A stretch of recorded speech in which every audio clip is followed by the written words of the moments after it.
Hello, everybody. If it's Wednesday, it's Warhammer, and that must mean it's time for another episode of Warhammer Weekly. Joining me, as always, my own personal shark mount. It's Tom. How you doing, buddy? Hello, friends. You're an Alopex, is what I'm saying, Tom. That's what I'm saying. I'm okay with that. All right, it's fair enough. As long as I'm Daddy Shark, I'm cool.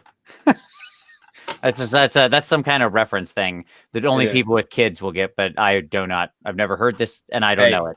It's a clubbing song. I don't know what you're talking about. I'm sure. I'm sure. Also joining us back on the show, we're happy to have him back to talk about our fishy elves. It's Rhellion. How you doing, buddy? I'm doing great. Glad to be back. It's good to have you back on. I would just like to draw everyone's attention. Brad, would you mind for just a moment? There we go. Yes, you do. There it is. The shirt of legend. Yes, this is why Detroit is and will always be the best Warhammer club. This was for Holy Havoc last year, right?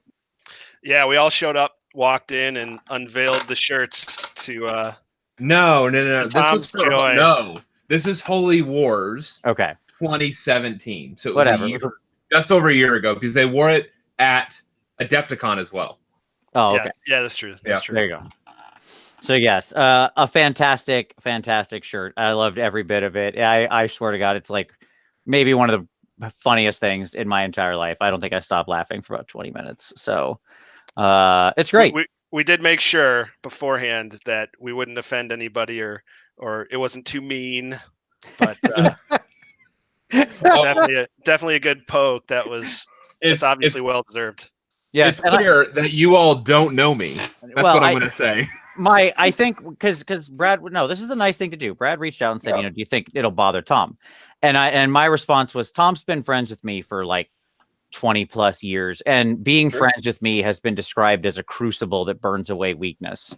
So if you can withstand my friendship, then there's nothing left. I've taken everything from you. Well, so and this is why I said that they clearly don't know me, because I've had to suffer under, being friends with you for so long. That can only be an advantage for them.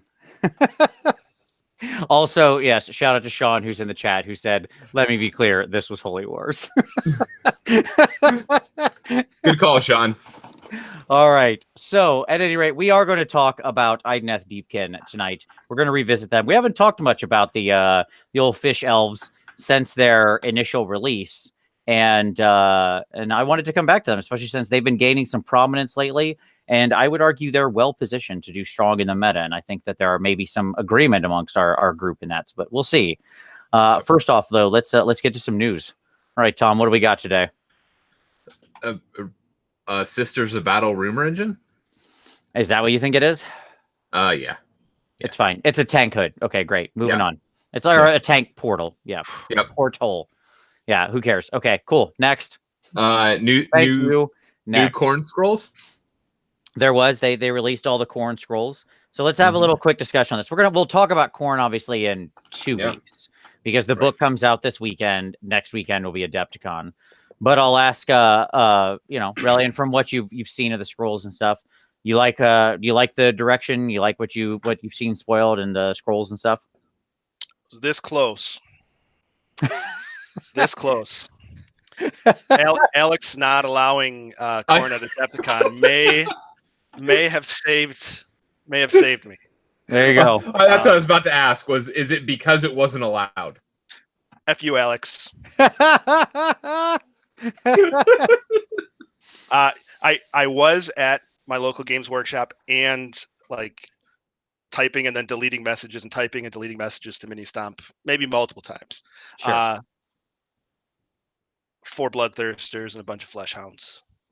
Yeah, man, them dogs and them dogs and those bloodthirsters. Yeah, there's some brutal stuff there. I'm looking forward to cracking into the book. I'm excited for the new corn shooting meta of 4 skull cannons, 4 soul grinders, and 2 packs of wrathmongers to power it. That's going to be the new hotness, I'm sure. Just all attack bonusing shooting. Look out for that coming to a table near you soon. That'll be that. Nobody sees the corn shooting match coming. You know what I was finally excited for? An army I wasn't going to buy. Yeah, because I don't know what that feels like, Tom.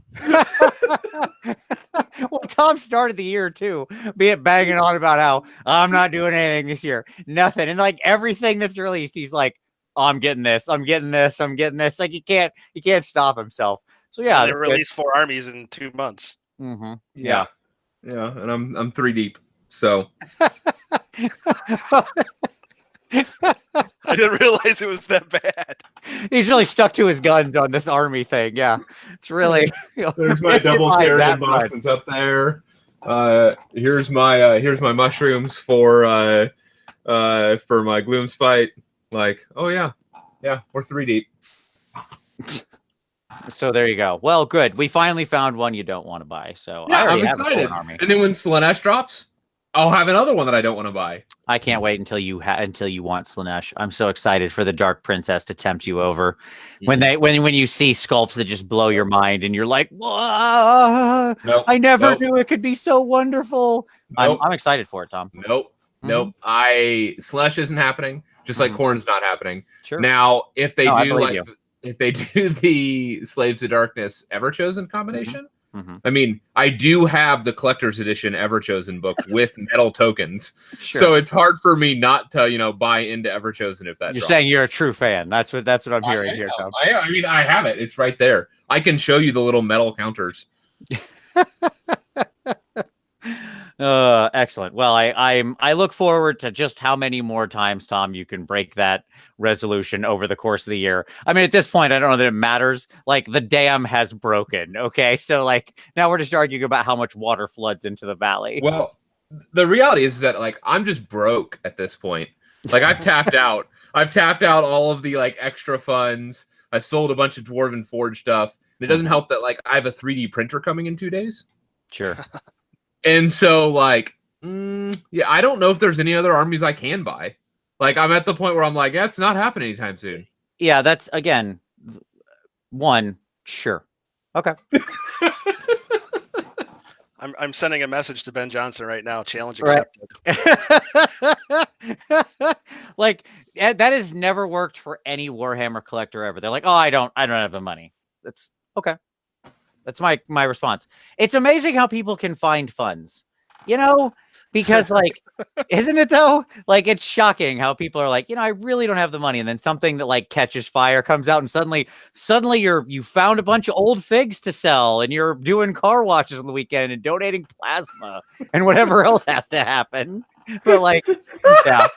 Thanks, Rhellion. Yeah, there we go. You're making me feel good about my life choices. There you go. Well, yeah, like I say, my basement is under renovation, so that's about half my hobby stuff crammed in my office with me. Yeah. I can't even imagine, like, if I had to pull everything out of this basement, that is a nightmare. I can no longer, I can't rationalize it. There's no world. I need to clearly like, just completely waterproof the entire outside of the house somehow. I don't know. All right. So yeah. So anyways, Khorne, we'll talk about it in 2 weeks. Blood for the Blood God and all that. Yay. Great. I'm excited. I already have a Khorne army, so this one's an easy win for me. Yay. New book. I had one. There you go. Yeah, my Khorne army's back. They're right there. They're under the Slaanesh where they belong. See, this is. So are you going to buy all the plastic doggies, Vince? I already have a bunch of dogs. I had a bunch of dogs. I got more dogs. So I have all the dogs I need. I mean, I've got like 20 dogs. I'm good. So I think I have like 4 Karnaks. So I might get one more just so I can do a unit of Karnaks. Then that's like the special dog unit. But then I'll need to do a super duper Karnak. We'll figure it out. Punch and you get a free burrito. Absolutely. I think that is what it is. Yes, it's buy 5 Karnaks, get 1 burrito. I think that's how it works out. Yeah. Of course, it is a burrito where the cheese was from cows grazing on Hell's half acre. The sun-dried tomatoes. All right. So anyways. Ooh. Yeah. So what else we got? I don't know. Khorne's coming is the answer. There's a new Liberator Prime model.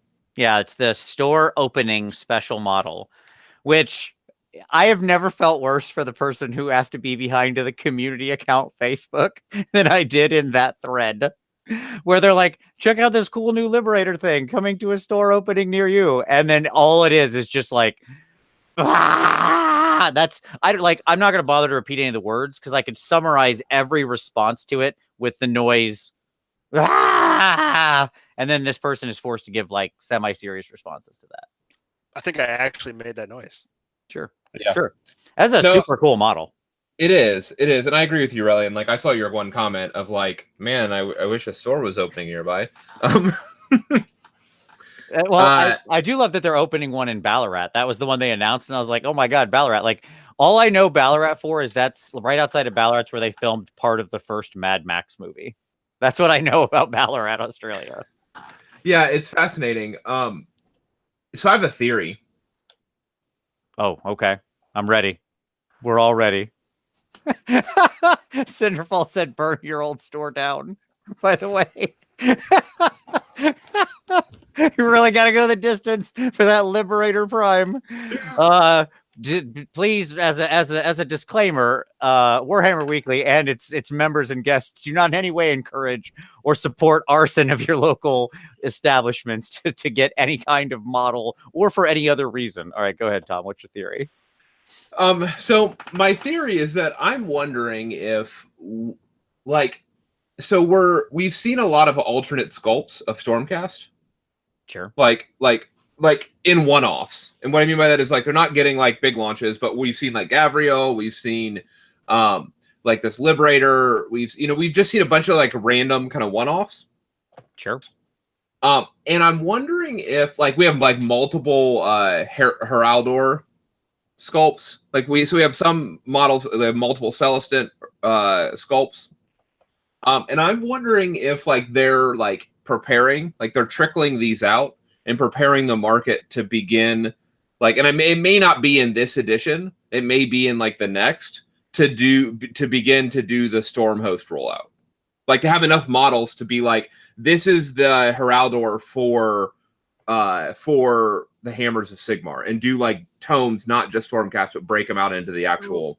There's no reason why you ever make models for individual hosts beyond special characters. They're already doing that. Oh, that's what I'm saying. They're already doing, but what they could do is they could choose certain like Heraldors and stuff like that as the new special characters, and like and then paint them up a certain way. And so I don't think like this insane scenario you described as some kind of like fifth dimensional chess thing of like 3 years down the line, then we're gonna take this Liberator Prime and turn it into a knight this thing, and it like no, it's just. No, they just make a lot of Stormcast models because they're a fun sculpt and people like messing around with them and making alternates. And they probably make a lot of them that they don't end up using. I think they actually have done that before though, because when the Vampire on Zombie Dragon, the very first time it ever came out, he wasn't Prince Vordry then, but not until later. So yeah, I mean it's possible. Sure, and like all I'm saying is timestamp me. I'm calling it now. There's no call here. Like, yes, they'll make special characters. Like, that's what Rellion's describing as the way they'll do it. I agree completely, because that's just getting a free model, right? Like, that's just a free war scroll. They have an existing monster or thing, model, whatever. And then they're like, oh, and also it's this special version now. Right. Okay. But that's not like that. There's no long-term plan for that. They're just like, this is a neat way we can do an extra thing. Somebody sat down and decided that, like during the rules process. They're like, what insane Pepe Silva whiteboard do you suspect is up there in GW headquarters that they're like, 5 years from now we can turn this Liberator Prime into a Knight Questor, like okay, into a named Knight Questor. Like no, they'll just look at the range when they write new rules and go, should we make a couple of these special characters? And somebody will be like, yeah, I got a cool idea for one. Let's do this thing. And somebody go, oh, that does sound like a cool idea. Why don't you give me some rules for that by next week? And then the person will go, okay. I'm pretty sure they've talked about it multiple times too. Like the model comes before the rules. Right. They sculpt awesome miniatures and they're like, okay, let's turn this into a book now that we have enough of them. Right. Exactly. So like, yeah, I don't see it, but hey, cool Liberator. I'll try to get my hands on one somehow. I'm sure at some point. But I got plenty of fun models to paint. I'm not hurting for another Stormcast model. I'm not angry it's there. I just don't care. If a store opens near me, I'll go buy one. There you go. Well, you already have a store, and I already have a store. Yeah, well, so I mean, it's not. It wouldn't be that weird to see a store open near me because the one near me is actually like quite far away. I could get lucky actually because the store near me in Ann Arbor is like the Warhammer store. Yeah. But the store near me in Rochester Hills in Michigan is still a Games Workshop. Ah. It's possible. Oh, well, my current one is a Games Workshop store. And they do have them for the relaunches when they do the brand switch over. Yeah. Okay. It's possible. I don't think it's likely, but it's possible. I'll let you know when that drops, Vince. All right. Hey, cool. Oh, great. All right. So I think the other news item we had is just a couple things I wanted to cover. And it's on teaching and classes and stuff.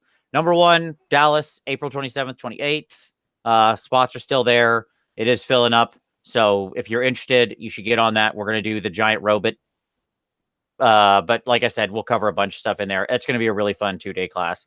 I do love teaching on Night Titans because you get to do everything. You get everything except organic flesh, obviously, because it's a giant robot. But we get to do weathering and metals and freehand and all that kind of fun stuff. So if you're in Dallas or around that area, I'd love to have you.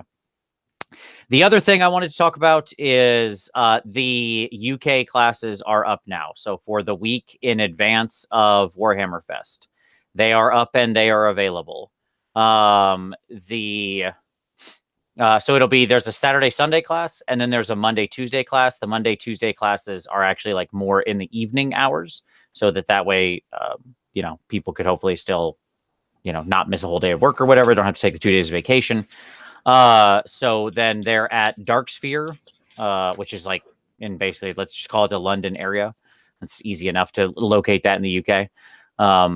But all the details are there. The link is down below in the description if you're interested. So it's May 4th, May 5th for the first class, which that will be the unit. So we're going to do a unit painting class, show you how to paint a whole unit and detail it. You can bring whatever unit of 5 to 10 guys you like. And then the Monday, Tuesday class is going to be the large creature class. So there we're going to do like, a greater demon or a monster or something like that. And we'll show you how to paint that thing from stem to stern and display qualities for both. So there you go. No, I cannot record these classes and post them. That would somewhat defeat the purpose, unfortunately. But I mean, I do use a lot of the techniques that are in my videos. So you can, I suppose I could build a playlist sometime of like what I consider the essential videos. I'll see what about doing that. All right. So there you go. People have asked a lot about the UK classes. They're up. So go get them now. Those are capped at a pretty tight number because there's only so much space we have there. UK is not known for its, incredible endless amounts of space. So we have a very hard limit on how many people we can allow. So there you go. Okay, cool. And obviously the other final news story is Adepticon is in a week. So our next show will be the Adepticon, the post Adepticon reveal show. Oh, there yeah. You go. It's coming. Very Midwest excited. Meltdown just hit 110. Thank you. Yes, I was going to mention this. Thank you very much. I appreciate you reminding me. 10 spots available. I will. Yeah, absolutely. This is going to be an amazing tournament run by Domus. I will link down below in the show notes out there. This is the kind of thing where if you can go, it's in, where's that? Bloomington, Illinois, right? Is that right? I think that's right. I'm going to say that. Towards the middle with cornfields and wind power and long straight roads. Yes, I'm going to say Bloomington, Illinois. That off the top of my head, that's correct.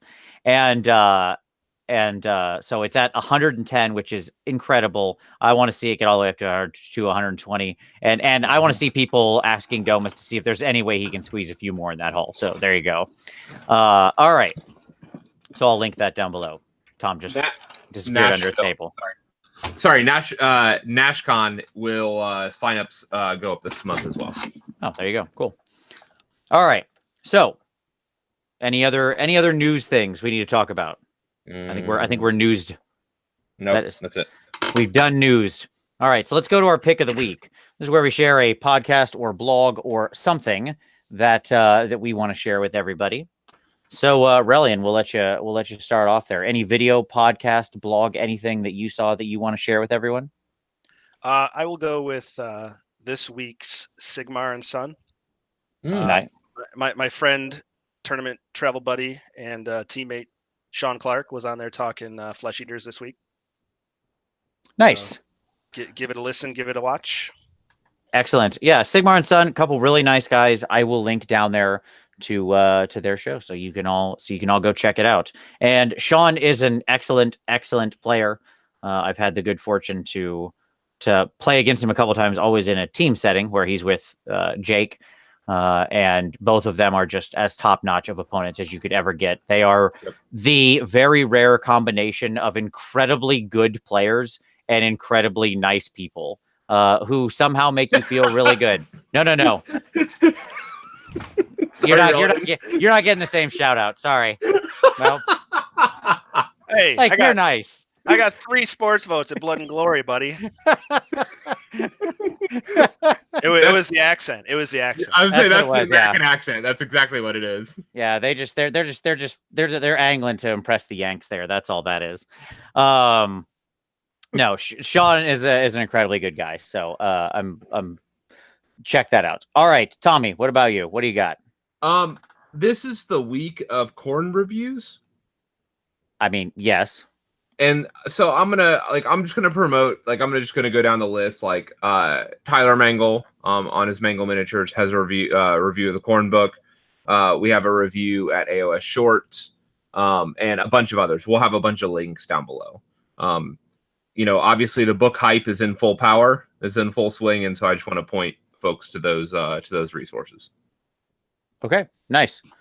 I will instead shill for the parent or for Games Workshop here, because the newest episode of Voxcast, which I'm not sure as many people pay attention to since it's the 40K cast, but the reason I direct everybody's attention to it is because Max was on there this week. Max from the Heavy Metal team, and he's basically the driving force behind Golden Demon.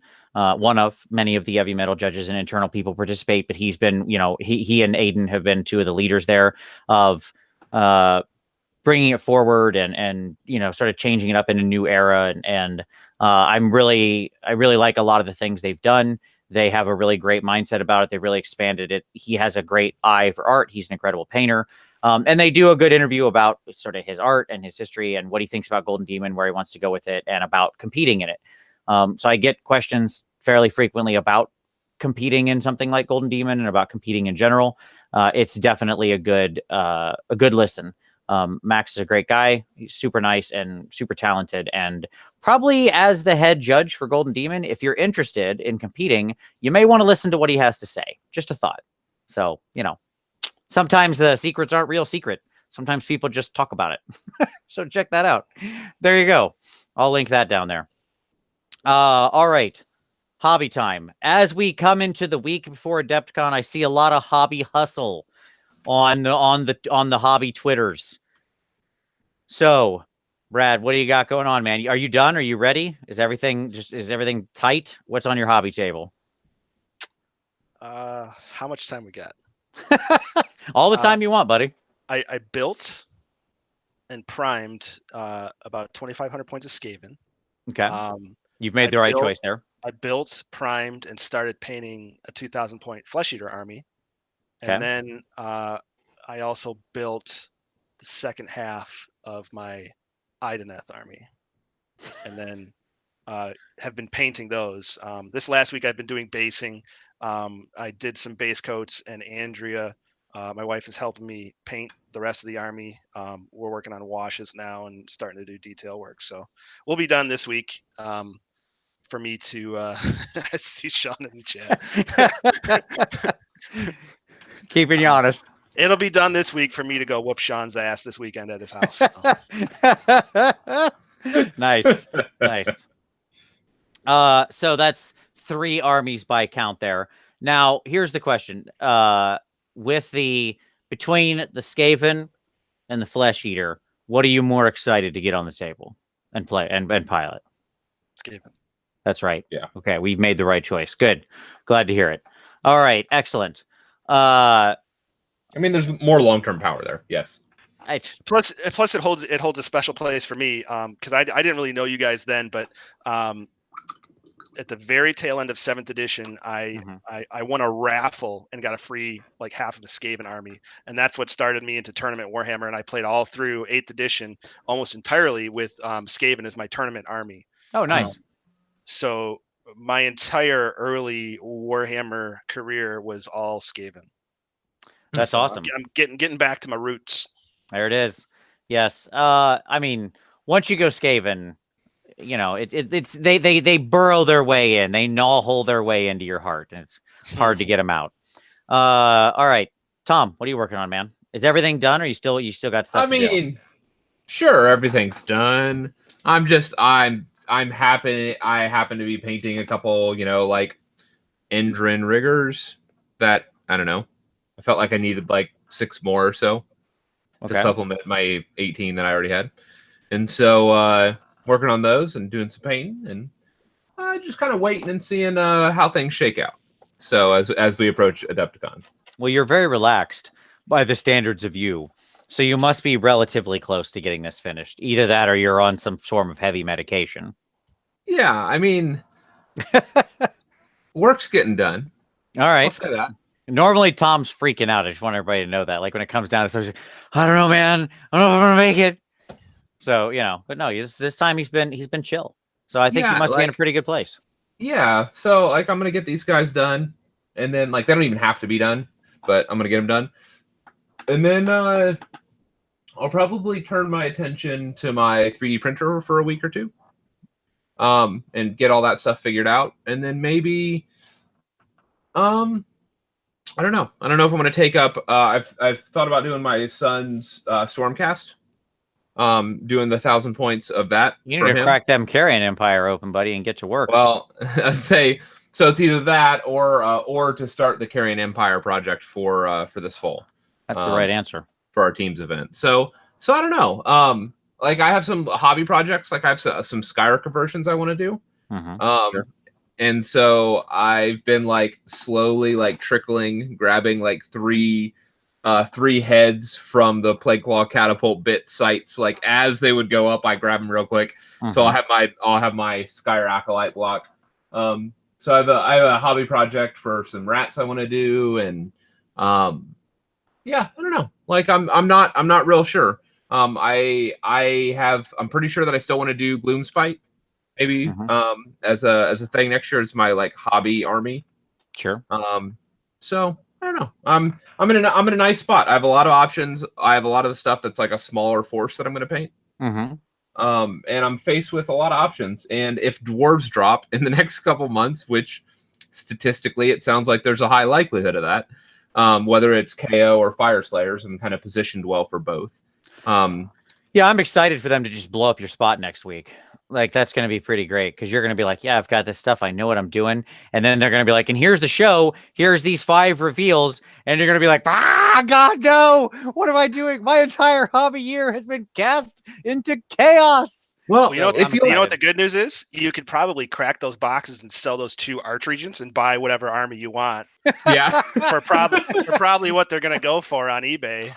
You're not wrong. And Gotcha. when I talked to Vince originally, like when I bought those boxes, I was like, I don't even know if I'm going to play these, but I know that I can sell this stuff in the short term for quite a bit of money. So I'm going to do that just in case. The Bombardiers will be good too. Yeah, no, totally. And I mean, at the end of the day, like I don't know if you hear it or not, but I'm holding a lot of these plans loosely because I recognize that the rumors, as we've heard them, are potentially dwarves. 1, if not 2, of basically the books of the stuff that I play could be in the lineup. And if that's the case, like that's an easy kind of low-hanging fruit for me for NashCon because I haven't taken my dwarves to NashCon before. And so that would be a thing for me to like touch up, finish those forces under the new books and take that in the late summer. So I don't know. Half move, half charge again. Dwarves, man, they're going to be real slow. Half move. I say go for like and warp gale and chains them. Yeah. That's go for like quarter move, 8th move. I don't know, whatever those spells go off. That's all I'm gonna say. What you're saying is you're holding on loosely, but you're not letting go. Yeah. Okay. We'll see. Got it. Yeah. So my hobby time. I think it's actually probably covered for the people on the screen, perhaps. But there's like this thing over here that's like just sitting on my table. I kind of see that. Sure, it's kind of covered up by our faces, I suspect. But I'm working on everything's finished up for Adepticon. Everything's prepped. Everything's packed as far as all my teaching supplies go and my competition stuff. I have a little touch-up work to do this weekend, but I'm working on. I got some knot holes sitting back there to paint, but I also without the sticks. Yeah, you do. I'm not doing the sticks. That's it. I don't care. But Skaven aren't a tournament army for me, so I'm not doing the sticks. They're from my house. And in this house, you doing the sticks? You're a good man. I looked at those. I looked at the instructions, and like the null hole is just like put these 6 things around these 2 centerpieces, and then I turned the page, and it was like 72 different sticks going into each other, and I was like, nah. I already spent 20 hours putting them together. I'm fucking using them. You're a better man than I. But I was like, yeah, that's fine. They're not ever going to a tournament, so I don't care. But no, I'm working on my a Herald on Exalted Chariot. A little bit of Slaanesh fun. But I thought, why have a normal Herald? I heard Heralds are a cool thing, so I got myself sweet. the extra, or one of the, obviously the Herald from the Chaos thing, and turned her into a little Slaanesh thing, and she's up on top. Then I converted the chariot out of the Coven Throne. So the chariot's made out of the actual Slaanesh chariot, the Coven Throne, and the why can't I think of this stupid name? The Daughters of Cain cauldron. The Cauldron of Blood. Thank you. Good Lord. Name would not jump into my head. So I kind of rammed those 3 things together to make one giant ridiculous Slaanesh chariot contraption. And she'll be atop it, astride it. So there you go. That's what I'm working on. She'll be finished up here soon, and I'll share her. So it's going to be fun. All right. Then after that, who knows? I have this little guy now, which I'm excited about. It's probably going to be, I think my next thing will be a 40K thing. I have this dude. Look at that guy. Yeah. Thank you to Wes. Wes hooked me up with an extra one he had. So thank you very much, Wes. This is that from the Shadow Spire box, right? You're darn right it is. So I'm excited about that.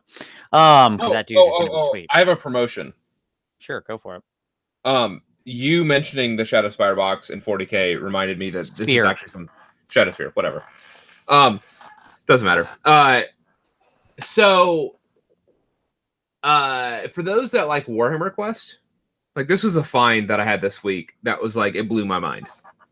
For those that like Warhammer Quest, the 40K Blackstone Fortress, some enterprising individual has went out and sculpted in the 3D print software, 3D tokens and entire 3D tiles that you can paint for, like, of all the combinations for Blackstone Fortress. Oh wow!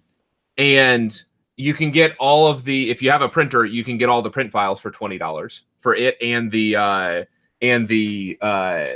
Ambule expansion, both of them for $20. Or there's a company out of Australia maybe that does the prints and will ship the actual like physical product.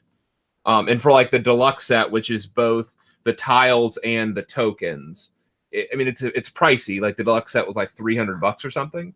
But it's like it's an entire table full of printed material of the tiles and stuff like that. So I mean, it's super sweet looking. That's cool. And with that, like they have the files to like print bases that match the actual board and stuff like that for the models.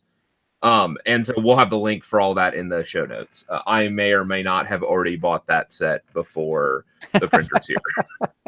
Sure. So I was like, that. I mean, that's awesome. Like I've enjoyed Warhammer Quest, and being able to like base and paint everything, and have it like match the set would be. Yeah, Tom's gonna have to send me like 30 links after the show is done, so I can post them all in the show notes. All right, it'll happen. Cool. It'll happen. Good. All Dragon's right. Rest. Dragon's Rest is the source of those STLs. I agree with you, Paul. Okay, so let's talk about some fish elves, shall we? Let's talk about the IDK. I do like how that became their acronym, even though that's not proper, but that's ID doesn't work, so we threw the K on there. It's fine. It's in there. It's a syllable. All right, so let me start here. Rhellion, you are well known to be an insightful and highly competitive player. Okay, I don't think I'm overstating anything there. At least one of the two. Why? And you're taking IDK to Adepticon, at least as far as we have tricked everybody into believing. So why have you done this? Why are you taking this army? What do you think? What attracts you to that army right now in the current meta? Messing with Brendan Melnick. Obviously speed, alpha strike, board control with that speed, not survivability at all. The scalpel effect of the army is something that's been intriguing to me lately, because I've been playing all different types of armies the last couple of years, and this is kind of one that I have not played. And also, I've been winning with pretty much everything except for Order. I've not played an Order army in all of Age of Sigmar, so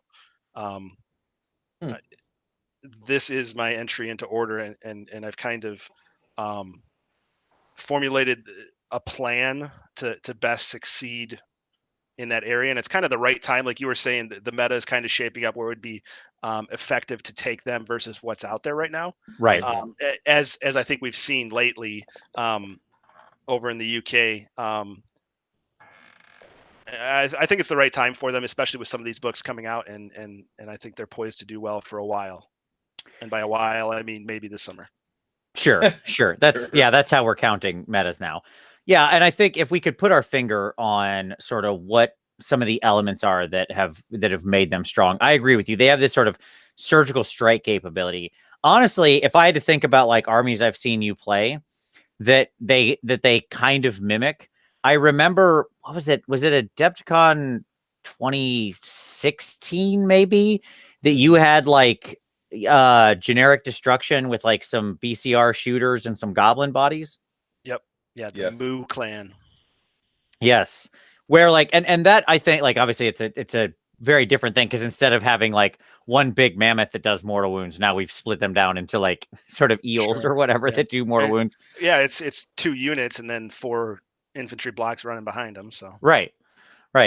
And it has that, to me, it has a similar feel of how it can like be kind of get in there and project its power, hit and remove the appropriate thing it needs to, and then kind of hold the objectives behind, right? I think in addition, like the value, originally when IDK came out, everybody was talking about they have a very strong anti-shooting tech built into them, right? Yep. And that you can only target the closest thing. Cool. Okay. But the problem with that was, like, for a long time, there really wasn't any shooting in the meta or much pressure to have shooting in the meta. Now there's like, not only is shooting increasing, shoot cast are somewhat common and stuff like this, but beyond that, you're just seeing more shooting, and it's a good response to several things out there. Like FEC creates a need to have shooting. Skaven, with their vast number of units, incentivize, there's a lot of good units that are shooting. IDK seem well posed to respond to that situation. I mean, I've seen it multiple times in the last couple of days where people talk about in this Skaven WhatsApp talking about their bad matchup and saying the Idoneth matchup's a bad one, and I'm just over there. Yeah, I mean, I obviously the chat is lost till time because that's how WhatsApp works. But like when they first were spoiling the Skaven rules, I said Skaven will be powerful in the meta and their counter is going to be IDK, because I could just see the writing on the wall that like IDK were poised to be able to like surgically pry apart and be resistant to the Skaven tricks and pry apart all their power pieces.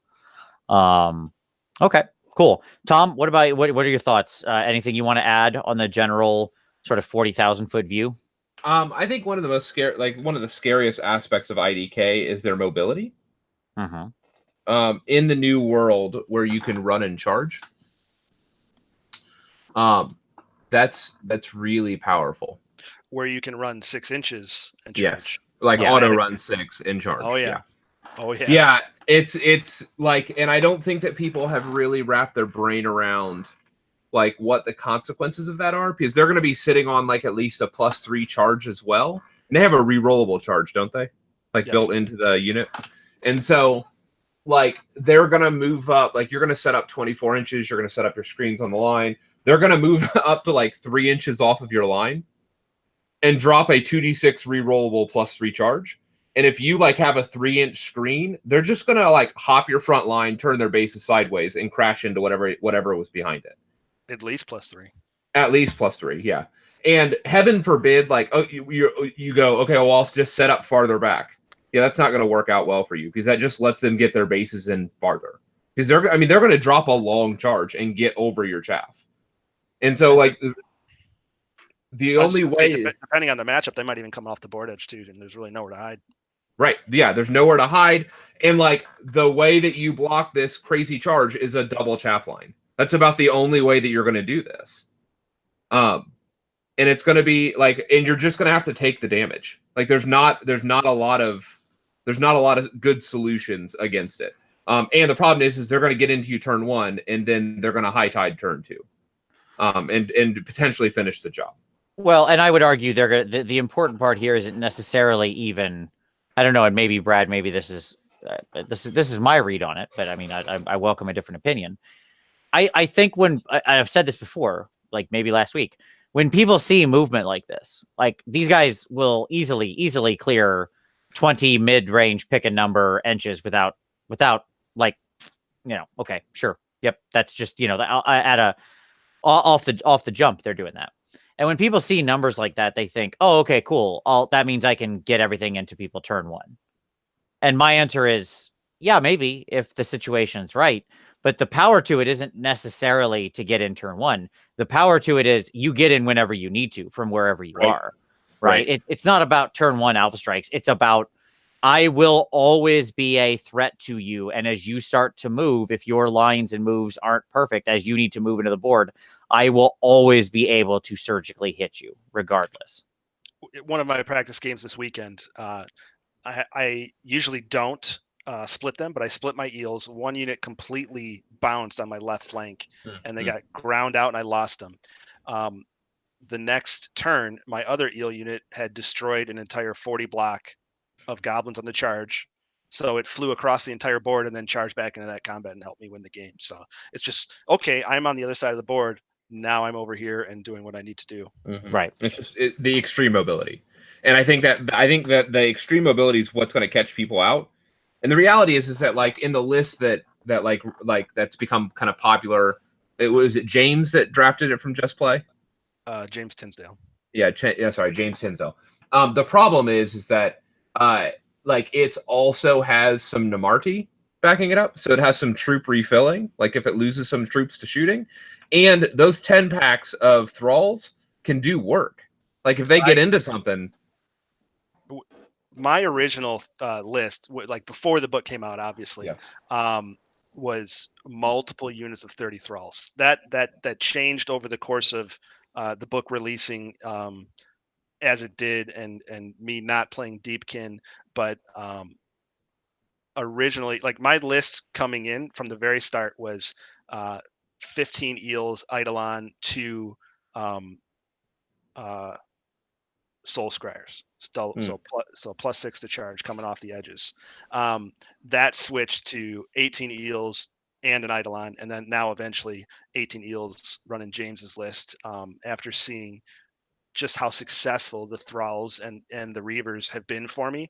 I listened to his podcast twice, and I read his review of how he plays his army.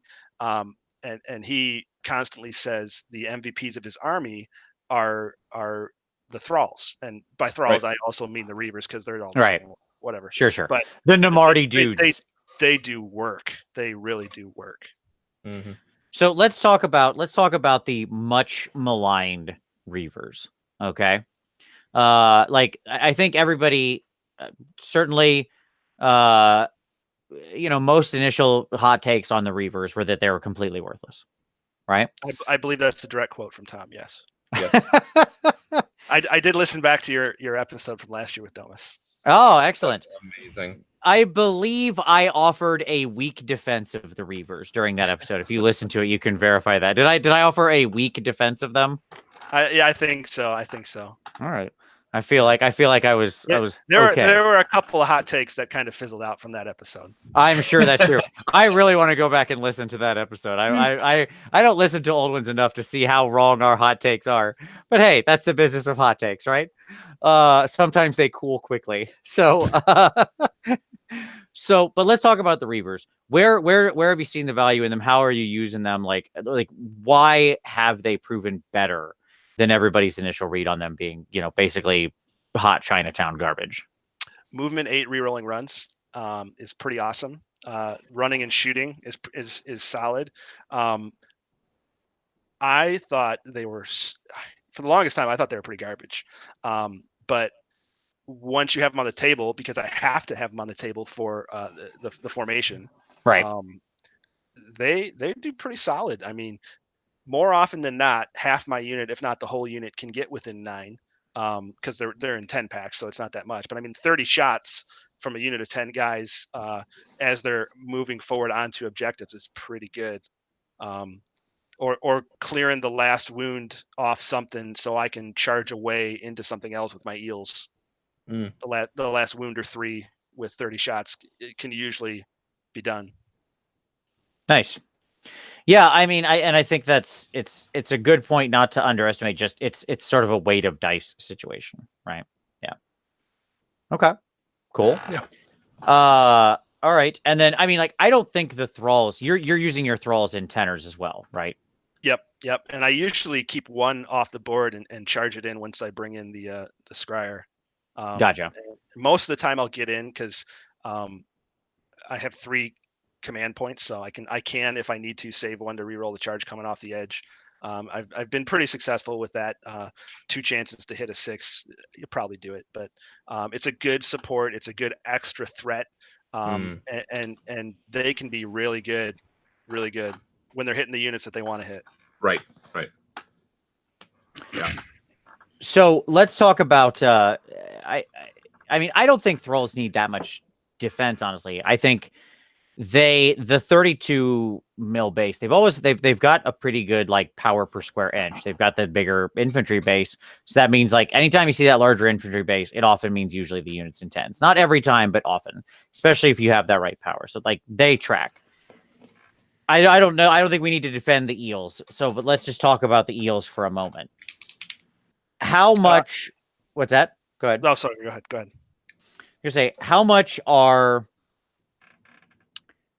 I want to ask this question in like a way that's more open ended. I'm not trying to get to it. Not leading. Yeah, I don't want to. Objection, Your Honor, leading the witness. Like, imagine eels change in some way, like let's say they get more expensive in points. Is this army built on the back of eels, or can you see situations where even if the eels get more expensive, if other things come down in price or shift, there's other builds that will then open up or be revealed? Like, does this army actually have the depth if points move around? I think it could.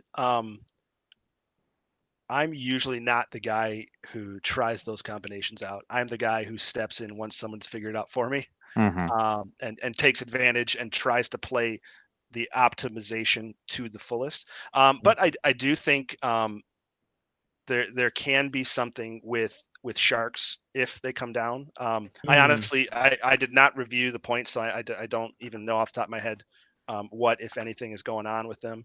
I think some characters might come down.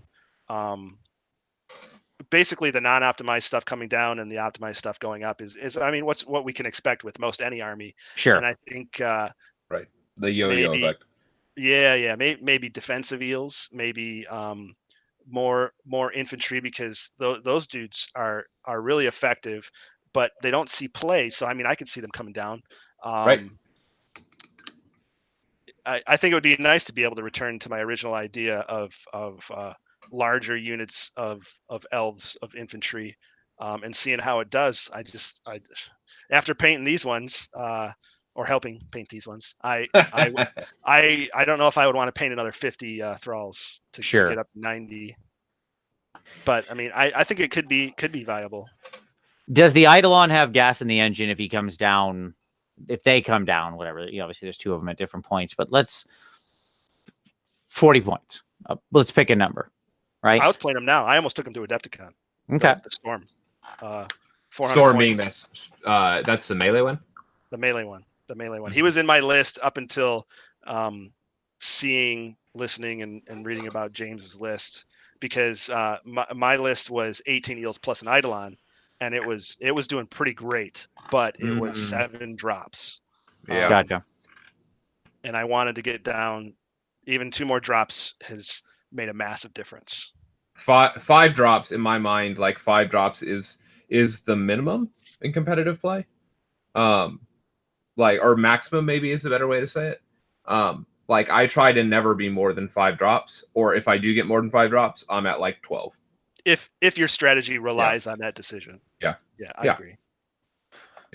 Yeah, I mean, I feel like the Eidolon is still, to me, the Eidolons, I'll talk about them together, even though they're really not one thing. They are very different pieces. The Eidolons are both like on the edge of Greatness. Of greatness. Yeah, like I really feel like I picked 40 just to be like, because 40 would bring the caster down to 400 even, right? I mean, It would put him into allies. It'd put him into under the ally window. I don't know if like that necessarily is something they want to do or not. I don't know that even matters, but who cares? Like, there it is. I don't know. I might take it in daughters. I mean, it would become a more interesting option. I always wonder about stuff like that when you get the Celestin Prime effect, right? Where they're never used in their own army, but they show up to help everybody else out. Like, so I don't know.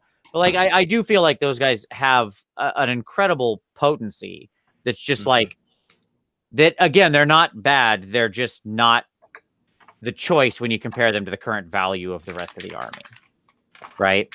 It's one of those situations where it's not even bad for its points. It's just on value, on balance against the rest of the army. There's stuff going in first.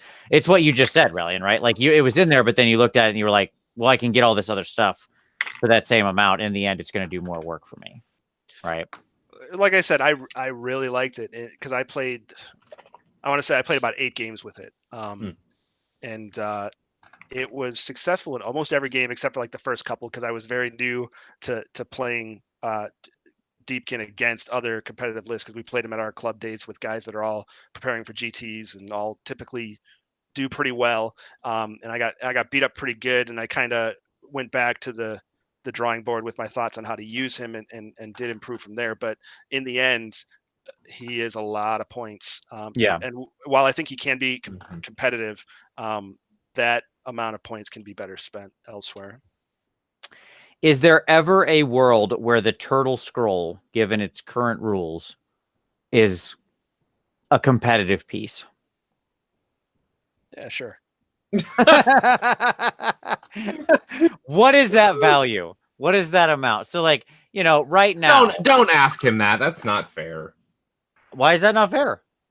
I'll give you my number. Let's get a bunch of +1 to hit allies and start pumping out 6 mortal wounds. Sure. Like, here's my turtle. Here's my turtle number. You ready? Yeah. 300 points. There you go.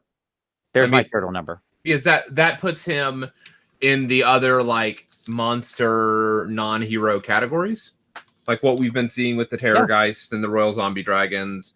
What we've been seeing, I mean, it's still even high compared to like the Abomination or the Skaven. 300 points. I look at him and I go, I don't know that he has more utility than a Terrorgeist or a Zombie Dragon, but if there are 300 points, he's 300 points. It's 300 points. It's not a loaded question. I wasn't trying to trick Rhellion into anything. I'm just saying, like, that's what I look at. I looked at those books and I'm like, yeah, that works for me in this army.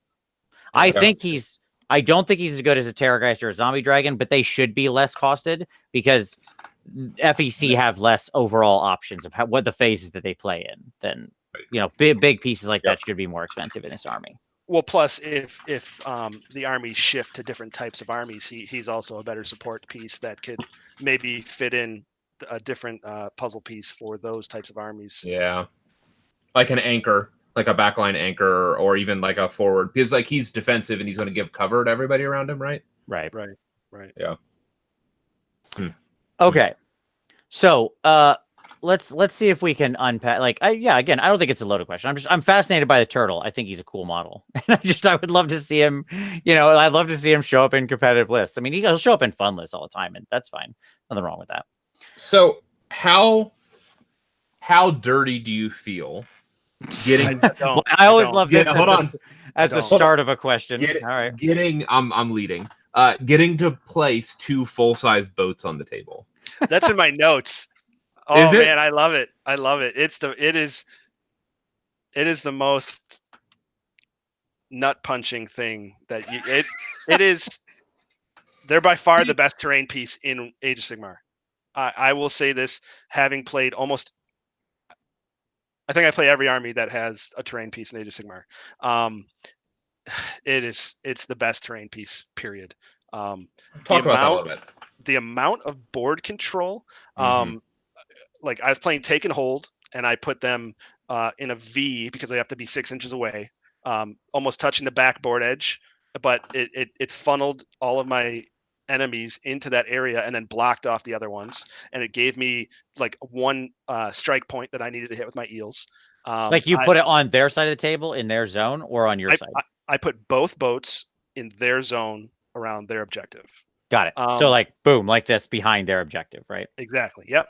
So I'm looking at it just in the same way that you placed your hands, 6 inches away, 1 inch away from other terrain features. So it almost formed a complete like valley that was only them, and then like part of their army was blocked off, and then part of their army was sitting on the objectives, and that was great. I mean, against armies that have no access to flying, right across the middle of the board, or right in front of their deployment zone, make them go up and down and over.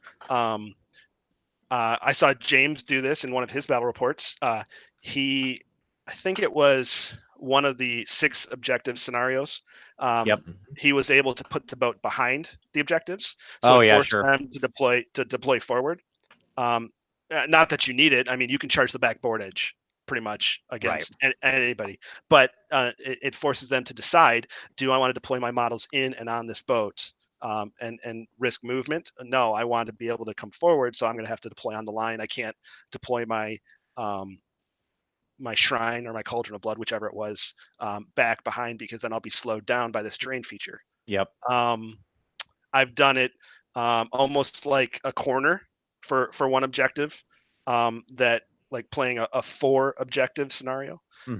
So that is going to be a real pain in the ass objective for anybody to get to. So I can sit, I mean, depending on the matchup, obviously, if they have a ton of stuff that drops from the sky or comes off the board edge, it's a little different, but I can leave 1 unit back to hold that objective. I can move my other units right up to the edges of the boats, and then I don't have to alpha strike that game. I can play defensive and then fly over the boats with my entire army of 20-inch moving flying eels, charge wherever I want from there. Or I can do it long ways like this. Oh, sure. Split my opponent's army and focus on one side or the other. Nice. So those boats are not impassable. Correct. No, but they're like a lot of movement to go up and down. They are a lot of movement. So my question, it's about 8 inches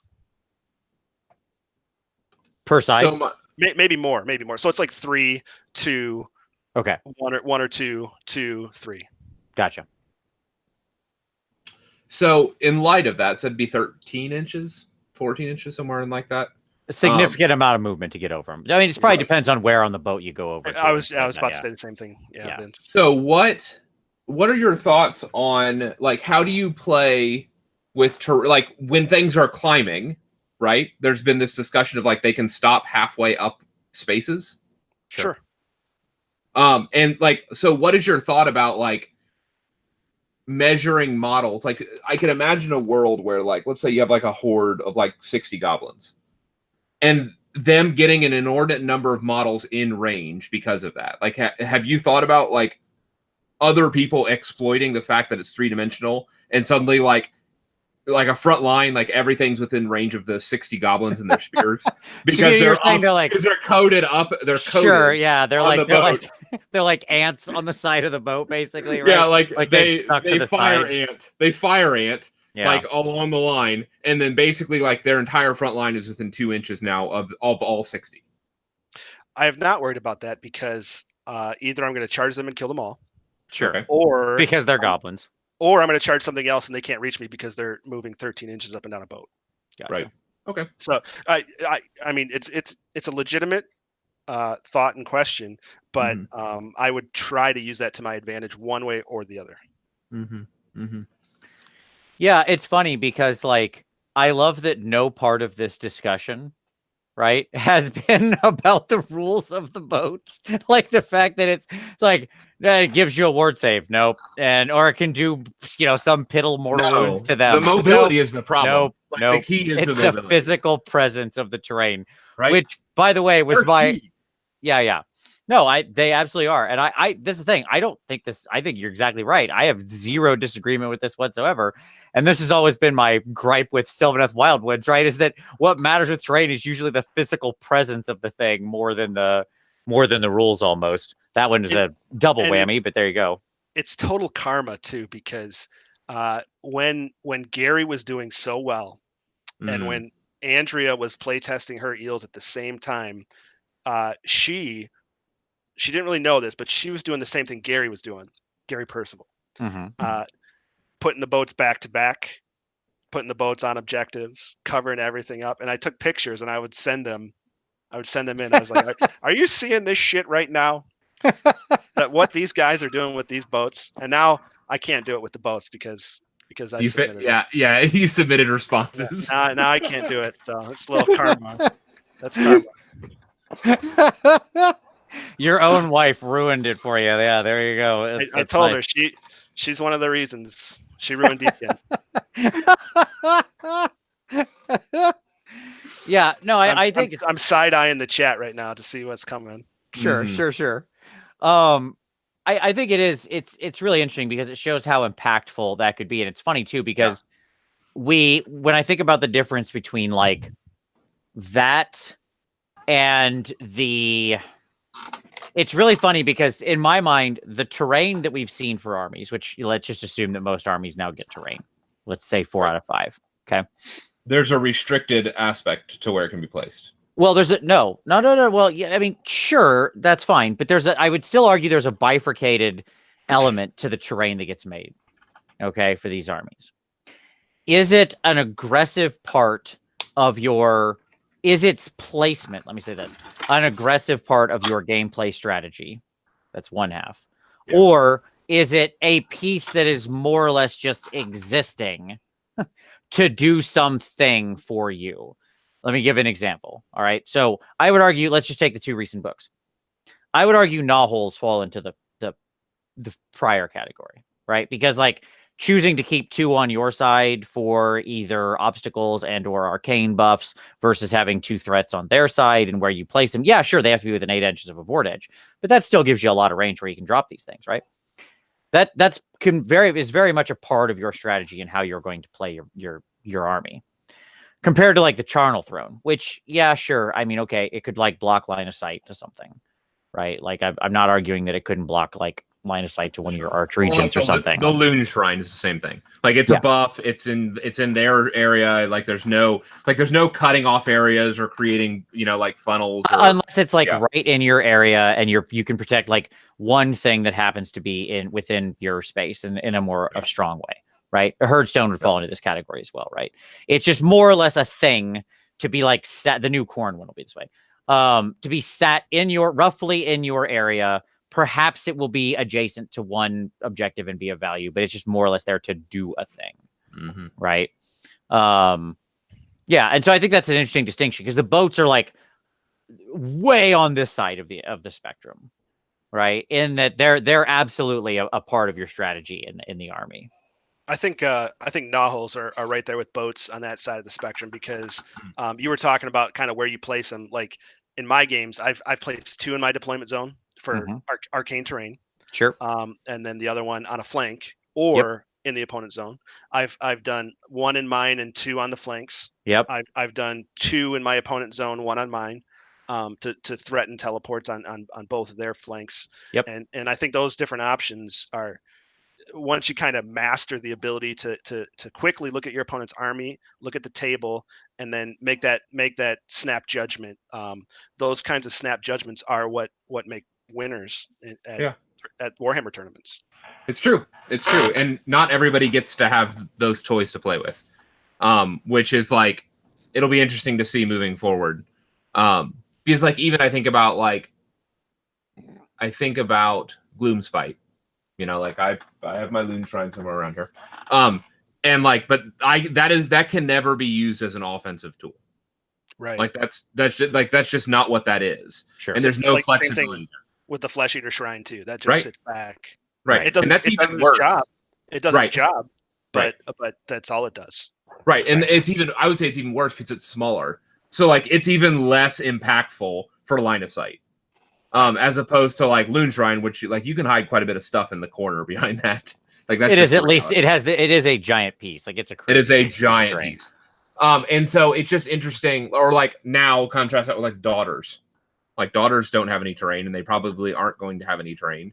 Like if ever like whenever their book gets released or updated. No, who knows? it's not that. They'll just get they'll get a spot release sometime with some endless spells and some kind of sacrificial blood thing that'll sit on their side of the table. Right. Fine. As something self-loving. Anyways, yeah, it's just interesting because I think it's gonna create a situation of haves and have-nots. Where you get armies like Sylvaneth, and you get armies like certain things that can have very, very dynamic terrain, and then very static terrain. And I think it's just going to create a really interesting situation for kind of the meta moving forward. Yeah, I mean, we literally have enough terrain now that we can have a discussion about how not all terrain pieces in armies are created equal, right? Like that's we've moved to that level.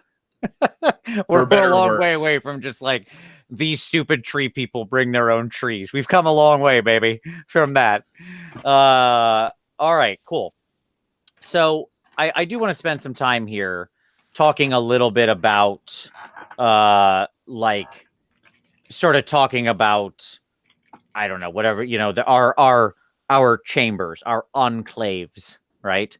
And sort of the exploration of that. So what enclave are you rolling with here, Brad?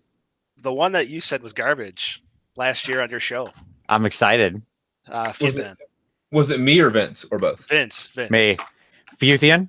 Or yeah. Futhan? I don't know how you say that. Futhane? Futhan? Sure. So this is so Futhan. I don't know. I'm gonna say it like that because it makes me really laugh. You can reroll hit rolls of 1 for Futhan units that are affected by the Flood Tide ability from the Tides of Death table. In addition, whenever a Futhan unit would be affected by Ebb Tide, instead they are affected by Flood Tide. In the combat phase, you reroll wound rolls of 1 for Futhan mounts, and you can get up to 6. Your Futhan phalanx can include up to 6 Akalan Corp. Okay. So that gives you. Go ahead. I realized yesterday that I've been playing this wrong and nerfing myself in all of my playtest games. Okay. I've been playing it as reroll to hit of 1s for the mounts, which kind of gets negated by the Rhellion slaughter. Right. So I've been playing this entire probably, I don't know, 2 months now. I've done about maybe 20 games, and I haven't been rerolling to wounds with any of my mounts at all. So things are looking up. There you go. Nice. Are there any others that even tempted you? Are there any others that you like or that you think have gas in the engine for potential builds? Any other enclaves? That I'm going to have the initiative to try? No. But I have looked at Iron Rock and tried to come up with some schemes. I don't know if it's there yet, but I think that's a possibility. That's kind of where I was looking for, kind of an off the wall one, something that not everybody is going to do, but that's also not really my style, is to try to come up with something and bash my head against the wall unsuccessfully with something that isn't.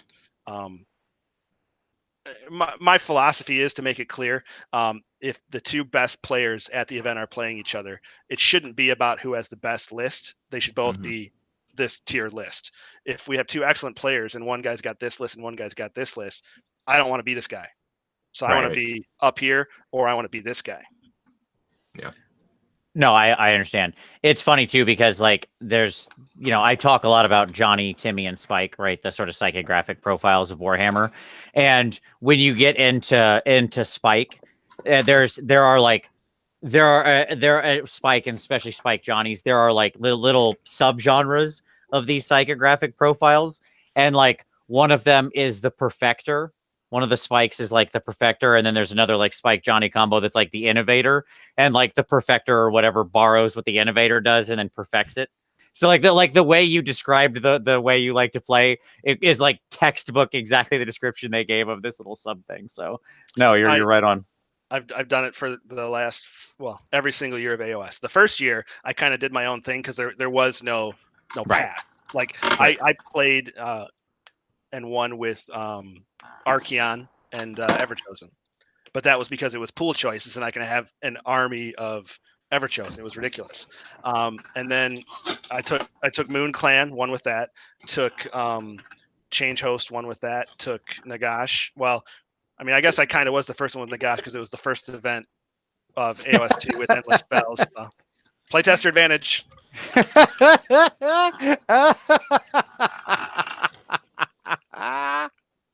But to be fair, you won out. I was the first. Of course, I just took a drink. Of course, I just took a drink when you did that, and I'm like, oh my god, I'm gonna spit out my nose. To be fair, the first dusty hand through the portal. Sure. Yeah, I was gonna say you won out in a sea of Nagashes, right? So there you go. Yeah. You had to overcome your Nagash had to prove himself as the true Nagash over other Nagashes to be the chief Nagash. But yeah, obviously to your point where it's more taking what is well established and then trying to perfect it and go the final step. Mm-hmm. Right. Mm-hmm. Right. So what I have seen, my one thing, just I'll keep going on Iron Rack for a minute.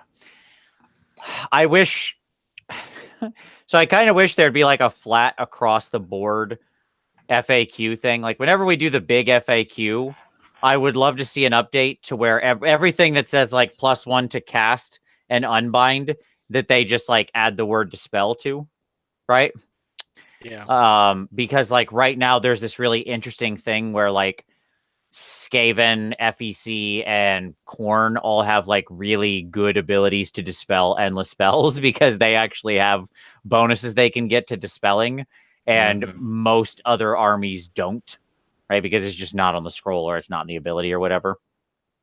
Iron Rack is interesting because I think that has to do a lot with like it's the magic. It's part of it is the magic buffing thing, and one of my big questions right now in my head is like, how much does Khorne impact the magic meta? Like Skaven dumped a bunch of magic into the meta. Gloomspite is arguably a fairly decent magic army, and then like here comes Khorne just ready to like gut punch everybody who wants to use a spell ever, right? And how much like cross pressure does that put on the meta? So I'm interested to see that because I think the value of any spellcasting related stuff lives and dies with A, first, how successful Khorne is, and then B, whatever the hell Forbidden Power is and whatever magic it adds to the game.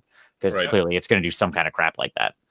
I don't think they're perfect, and I'm obviously a little bit biased, but I think the 3 books that have come out right now, they're strong. They're very strong. I will not deny that, but I think they're all strong against each other as well, which I think is a really good thing. So I think Skaven is one of the best answers against Flesh Eaters. Flesh Eaters will kill everything if it gets the chance.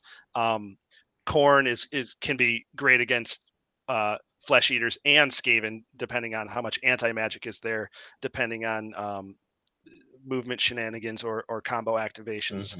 And then the 6-inch pile-in against Flesh Eaters is great. Yeah, it's the best. Yeah. I'm not gonna lie, it is quite solid. Okay, so let's just for a moment. I want to talk about a couple other interesting elements of this army, and then we'll bring this our revisited to a close.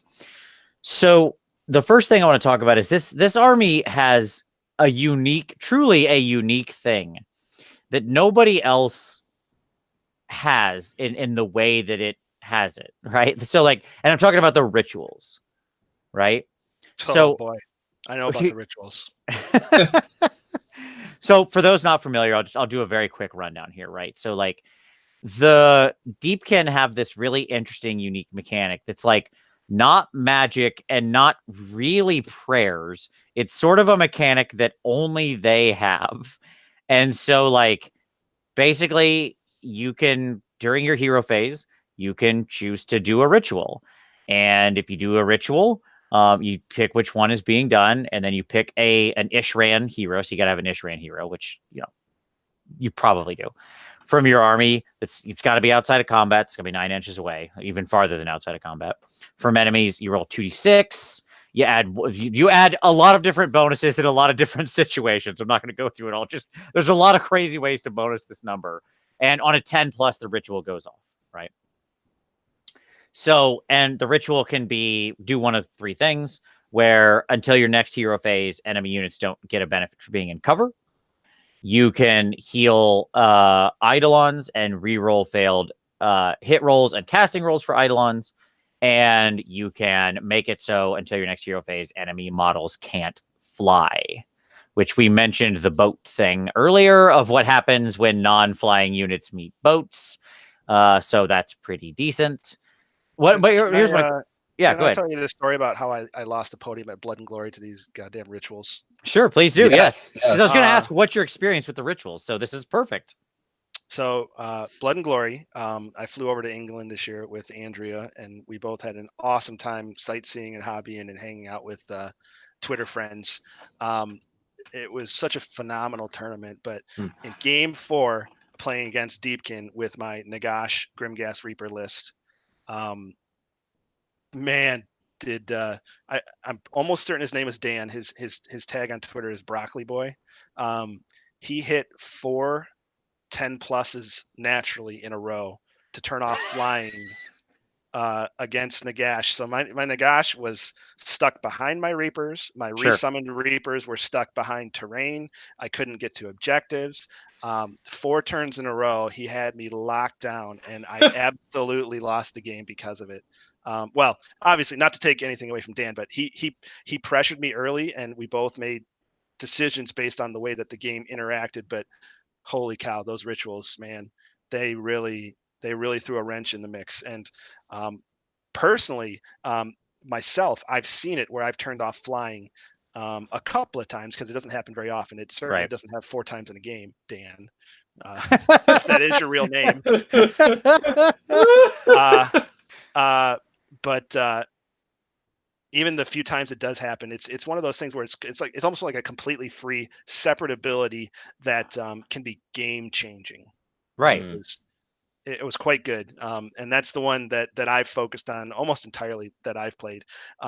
And I can really look across the table and be like, okay, cover's not going to matter. I don't have an Eidolon. I mean, I don't even need to worry about rituals. But I mean, if there's any chance of anything gaining flying, it is crucial to try to hit that. And sometimes I've even set it up where I've set my boats up to try to get the ritual with my extra characters and trying to get the characters off. So, I mean, that's one other thing where you can look at your matchup, look at the board. Do you need these boats to control the board, control movement, or can you use them to perform your rituals? Gotcha. Yeah, because that's one of the, like, obviously it can be bonus from being near boats. It can be bonus from being near other priests and other heroes, other Ishran heroes, and all that kind of stuff. So yeah, I mean, you can, like, in the perfect storm scenario, you can get it down to a pretty easy to hit number. But my God, is that like, you've probably made other bad decisions at that point with your setup to really make it to fire it off more than once a game. Yeah, it's a really interesting mechanic because, and it's the sort of thing that, if I'm completely honest, I wish more armies had this kind of thing. That is to say, I'm not asking for more rituals. I'm not asking to copy the cool, unique thing Idoneth have.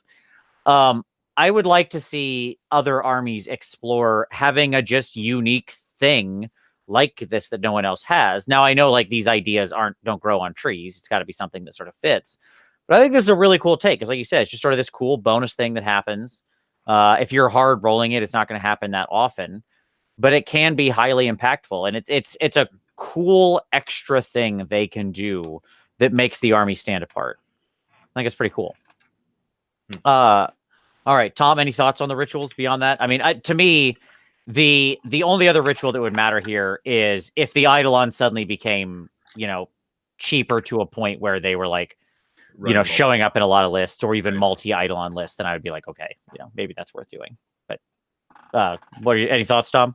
I think anytime that you can universally remove abilities from other war scrolls, that's kind of a big deal, especially when you have something that synergizes with that and the enemy gets no response to it.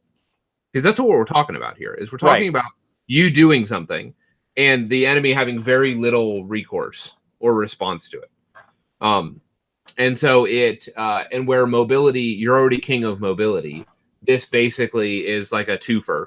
Because not only are you already like excelling in mobility, they are also not. Right. So. All right. So I want to close this out with a little discussion on battalions. You're using Namarti Corp, right, Brad? Correct. Yeah. And most people I've seen use Namarti Corp because obviously it's, giving you battle line to some degree or, depending, could be all of it. And in general, like these units have proved quite valuable, as you mentioned. So it's and it's not like an egregiously expensive battalion. I'm not saying I think it's necessarily pointed correctly, but I'm saying like as things go at 100 points, that's actually pretty decent in the world of battalions. Like we've seen some far worse pointed battalions. I was looking at a normal Tzeentch battalion, just like a normal one, not like a multi one. Sure. That was 240 points. Yeah. Sure. Don't get me started on Tzeentch. Sure. Still sore. Still hurts. The warp flame still burns. But as obviously I just mentioned, like I'm trying to make it work. Like I'm already running the numbers, trying to figure out how to break that code. Anyways, continue. Well, look, now's the time. Now's the time to get into Tzeentch because as always, the master of change, man. He's just he's always pulling the things of fate. I'm sure that time will eventually, your fate string goes down, it only comes back up. Are there any other battalions that interest you even slightly, or that you think could have play given some change in situations, like be they points or whatever?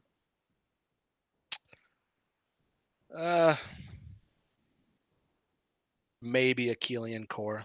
Maybe. Probably not, but maybe. Is that the situation where like a world where let's sketch this out. The turtle goes to 300 and the sharks do get cheaper. Does that become a playable choice then at that stage? Because at that point, maybe you're taking defensive instead of offensive eels. Right.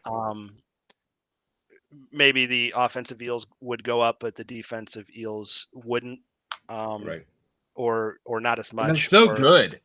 Oh my gosh, they're so good. The defensive eels. Sorry, continue. I don't get excited about playing armies where I sit there and nobody loses any models, Tom, like you do. So yeah, we all know that's Tom's jam right there. Yeah. Tom loves the game where both sides. I want to see an empty board by turn 3. I want it all gone. Get it out of here. That's my dog right there. That's exactly right. That's a good game of Warhammer. Tom likes a game where after 5 turns and 10 battle rounds and countless thousands of dice rolls, the same number of models are on the table. That's really a win for Tom right there. I want all of my models. I don't want you to have all of your models. See, that's where I was going to go next, Tom. if it's not both sides gone, at least it's going to be your side, hopefully. Sure. Right. Okay. So, yeah, I agree. This is the one, like, to me, I like the, I really like the Aquilin core ability. I think it has a really cool ability. I just think like its tax is so outrageous right now because of the cost of like the sharks and the turtle. But damn it, I want to run sharks and turtles. Yeah, I mean, they're super cool. In a world though where those things drop, like I'm not saying it has to be as I'm like the point drop I am describing is admittedly like severe. But in a world where those things became more economical, and I agree with you, like there could be perhaps kind of an alpha bunker type of play here, right? Where your goal is to sort of like more move up and hold, and you're just like, you have these sort of unbreakable sort of lines out there, right? Is kind of the idea. So I mean, you could get it low drops as well. Yeah, you could. Maybe even 2 drops. Get a king in there. Yep. And then you've got your battle line. I mean, if you're hurting for space and you want a second turtle, which I probably wouldn't. I think one of the enclaves allows you to take 2 in that formation. I think. Yeah, I mean, there's there's, I don't remember exactly how they play with the Aquilin Corp, but yeah. It's, to me, it's the one that, like, again, would contain the core of something, as well as, like, have a strat, like a path to victory. Like, again, assuming that those other pieces moved, right? So, like, the Nautilar is the one you're talking about. That's the one that can have 2 Leviathans in it, right? Sure. Yeah. And it's like that Nautilar is also the one that gives you the spell that worsens everybody's rend by 1, right? Like for a certain unit you're targeting. Like at that point, you're really like making between passing out cover and then worsening rend down by 1. I mean, you're really kneecapping people's ability to sort of remove your pieces, right? Let's just say sharks come down 40 points. That I don't know that they are. Let's just say that they do. Sure. All of a sudden, you've got units of 4 sharks for 400 points. Yep. That could fit in that list. Yeah. You could have 2 units like that. And by the way, like looking at the sharks, to be completely honest, I don't know that that's wrong. Like, right. I'm not sure 100 points isn't correct. They're about equivalent to the Skycutter chariots. Like their numbers are all in that same space, and Skycutters are 120. Yeah. And most people aren't taking Skycutters, so 100 is probably the more competitive number. Yeah. The way I always look at it, if anybody ever asks me, I mean, does anybody play it? No, drop the points. Sure. Right. Yeah, right. I mean, the market has spoken, as it were, right? Yeah, I mean, it will. There you go. All right, cool. No, I mean, I think this is good. Do you have it? Let's finish on this. Do you have any hopes for what you'd want to see the Idoneth do in the future? Anything that in your mind, anything you'd love to see with the Idoneth? I would like to see the sharks and the turtles usable. Right. Yeah. And usable at the level that I'm considering using them, not at the level of below the top 2 rows at Adepticon, because I mean, guys are both having fun and being competitive with lists that are not optimized to be literal nukes on the table. Sure. But I'm talking about maybe somebody that's actually in contention for a podium could take some of these and not get laughed out of the room. Right. Sure. So, I mean, that's what I would like to see. I mean, I'd like to see that for everything, but I mean, perfect balance is impossible. Yeah, sure. But I'd like to see that more. Not only because they're sweet models, which is a main reason, but because a lot of people that love the army for what it is want to use those types of things, not just the guy that's Johnny come lately. Hey, these are really good. I'm going to go try to win a tournament with these guys. Yeah, I think everybody who saw Aquaman wants the sharks to be more usable. That's the bottom line there. Like that's literally when the road to Adepticon started, Vince. I'm not joking. That's what started this whole thing this year. It's completely legit. Like, that movie will make you want to play IDK. You're not joking there, man. Like, yeah. You want to get revved up for some IDK, go watch Aquaman. You'll be like, yes, this is what I want. If anything, it'll make you angry there's not more weird sea creature mounts. Because, like, I could do, just watch that movie. You could do a whole second book. There's just tons of options in there. Well, I mean, what I would say is good. I was going to say there's some sweet conversions out there I've seen. So, yes. Yeah. If you want to talk about like unique visual footprint of armies, those are the 2 units that like stand out. Like eels kind of look weird. They look like legless horses. Like at a distance, at like 6 feet, somebody walking by the table. Okay, they have a bunch of like worm horses and people on foot. Like, I don't know about this aesthetic statement, but okay, sure. Okay. Why not? Legless horses. But you get an army of sharks and giant turtles, And like that's visually compelling. Like Sure. you see that, and it has a very visually unique like footprint on the table, other than just bodies. You Look, know, I'm just like, waiting for when we get the God Beast expansion and I can have I can unleash the Kraken. That's what I'm looking for. When the super monsters come out. That's what I'm excited. imagine like an endless spell that uses the pie plate, like the Archeon pie plate, and it's just a giant Kraken coming out of Like the reaching up, Aether yeah, Sea. like big tentacles coming out of the Ether Sea, like a portal to the Ether Sea. Oh I just man, that want would be sweet. I want the Weir Shark so I can relive my glory days as a child watching Street Sharks. Yes. Street Sharks. Well, Deep cut. there you go. Frankly, I don't know a better thing to end the show on than Street Sharks. Street Sharks. All right. Well, very good. Brad, thank you, buddy. Appreciate you coming on as always. Look forward to seeing everybody at Adepticon next week who's going to be there. Look forward to seeing you, Brad. Tom, obviously, I see you too often, but I suppose I'll put up with you next week as well. Everybody out there, thank you very much for watching. As always, hey, hold on. Oh, go ahead. And if you're going to be at Adepticon next week, come find us.